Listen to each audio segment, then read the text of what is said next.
अस्सलाम वालेकुम रहमतुल्लाहि व बरकातुहू। दोस्तों, मैं अपने चैनल टीचिंग कुरान में आपको खुश आमदीद कहता हूँ। उम्मीद करता हूँ आप सब खैरियत से होंगे।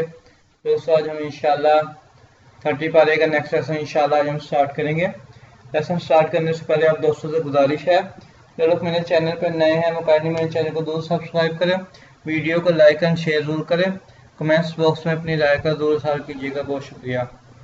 أعوذ بالله من الشيطان الرجيم سورة الزلزال مدنية بسم الله الرحمن الرحيم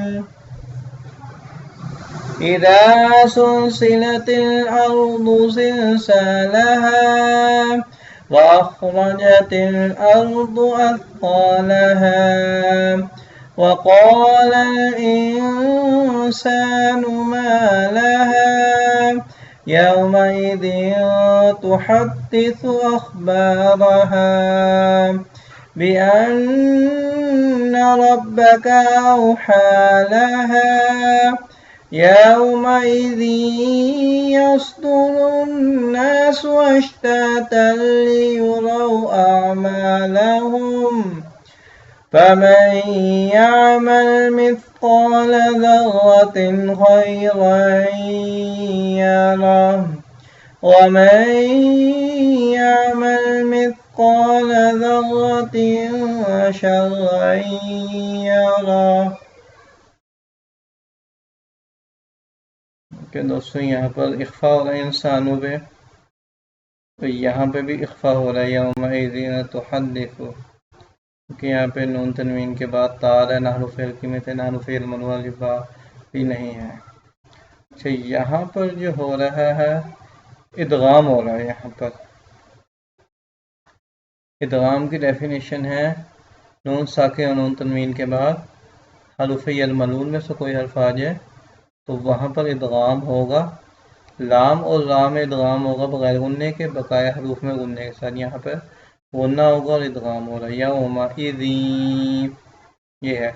अब यहाँ पर अश्तातल पे इदगाम हो रहा है बगैर गुन्ने के, लाम है तो यहाँ पर बगैर गुन्ने के इदगाम हो रहा है। यहाँ पे भी फमई पे इदगाम हो रहा है गुन्ने वाला, यहाँ पर इफ़ा हो रहा है ज़र्रातिन, इफ़ा नहीं सॉरी, यहाँ पर हो रहा है इज़हार। नून साकिन नून तनवीन के बाद फेल की मतलब में आ जाए तो वहाँ पर इज़हार होता है। यहाँ पर इफ़ा हो रहा है ज़र्रातिन शर्रा।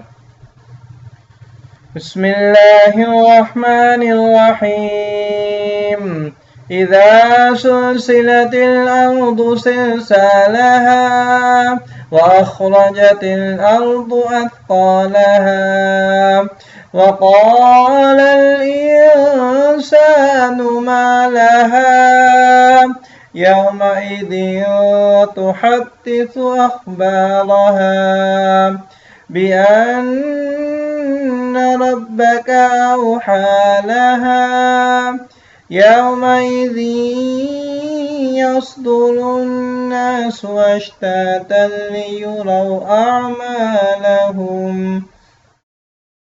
فمن يعمل مثقال ذرة خيرا يره ومن يعمل مثقال ذرة شرا يره। آمنت بالله صدق الله العظيम। ओके दोस्तों, इंशाल्लाह मिलते हैं नेक्स्ट वीडियो में। अस्सलाम वालेकुम व रहमतुल्लाहि व बरकातुहू।